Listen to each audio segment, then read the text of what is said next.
kalau kita selama ini mengatakan Presiden plonga-plongo, sebetulnya enggak. Dia hanya tampilannya aja plonga-plongo, tapi sesungguhnya pikirannya luar biasa. Faktanya apa? Petinggi negara di Indonesia ini semuanya takluk. Bahkan Ibu Megawati yang menjadi dia presiden dikhianati sedemikian rupa pun nggak berani memecat presiden. Dikhianati.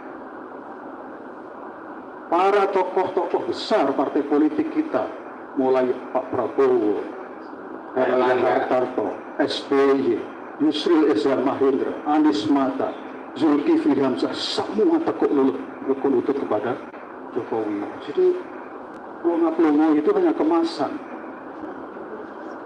Fakta menunjukkan semua takluk. Nah, kita yang di sini pun dipaksa takluk untuk tidak bisa melakukan pemakzulan. Itu fakta. Dan dia berhasil membuat skenario menyandera kita bersama. Kalau kita sekarang nekat pemakzulan, kita sendiri juga khawatir tiba-tiba dia membuat perpu keadaan darurat pilpres ditiadakan. Ya kan, ada kekhawatiran bagi kita, sehingga kita ragu-ragu bergerak. Nah, disitulah sebetulnya kita, ya meskipun dengan senyum kejut, kita harus angkat topi. Luar biasa ini si plonga-plongo ini. Licikan.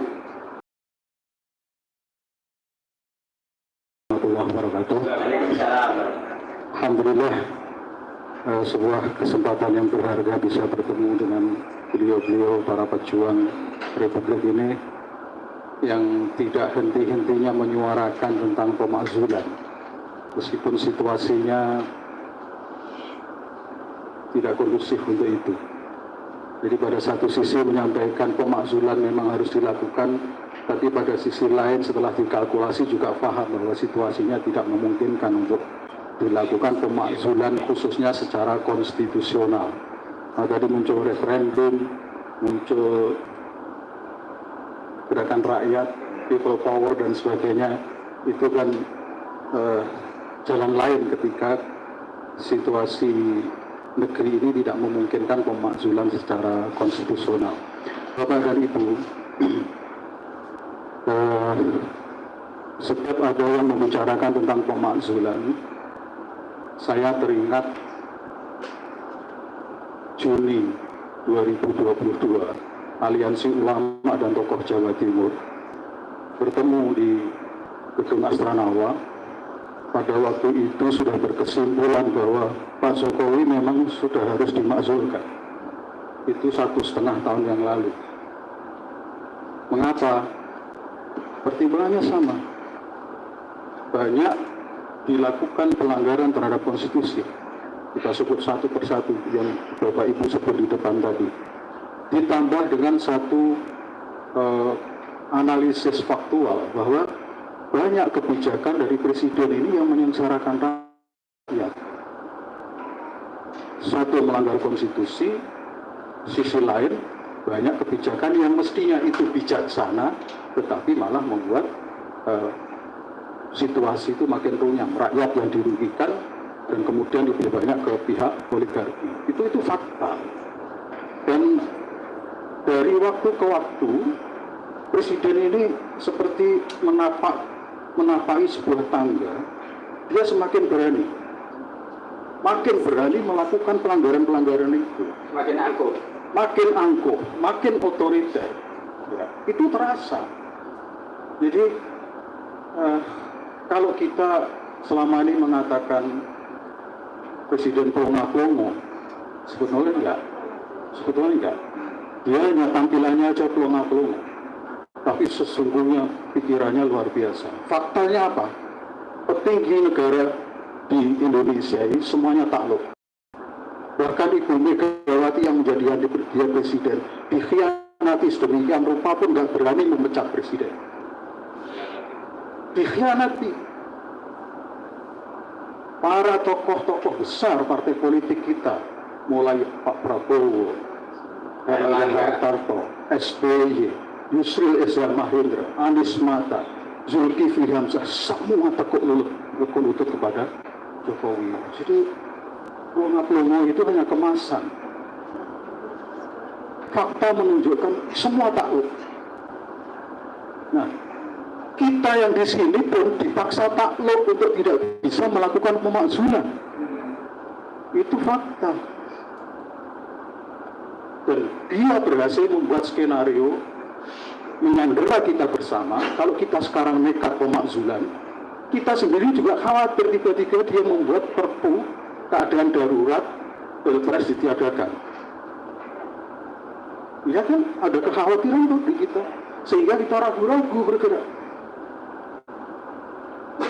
Nah, disitulah sebetulnya kita, ya meskipun dengan senyum kejut, kita harus angkat topi. Luar biasa ini si Bunga-Bunga ini. Licikan. Itu terjadi betul. Siapa di negeri ini yang sekarang berani melawan Jokowi? Ya kita. Tapi hanya sebatas begini. Maaf kalau saya mengatakan sebatas begini. Memang itu yang bisa kita lakukan. Meskipun tetap saya menghargai. Kami menghargai. Kenapa? Kita sejak 1,5 tahun lalu memang menginginkan Presiden Jokowi dimakzulkan. Pertimbangannya sudah jelas. Ditambah ke sini, makin ke sini tambah lagi. Cawe-cawe itu produk baru. Ya, sebelum itu nggak ada cawe-cawe.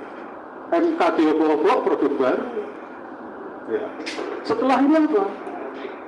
Pasti ada. Kemarin barusan Jakarta mau dijadikan suatu kawasan dikuasai oleh wakil presiden. Ini apa lagi? Besok akan ada lagi. Sampai dengan berakhirnya masa jabatan presiden Oktober 2024. Kegilaan apa lagi? Kelicikan apa lagi yang akan dilakukan? Maka kalau bicara tentang ayo dimakzulkan, saya siap, ayo majukan. Gitu.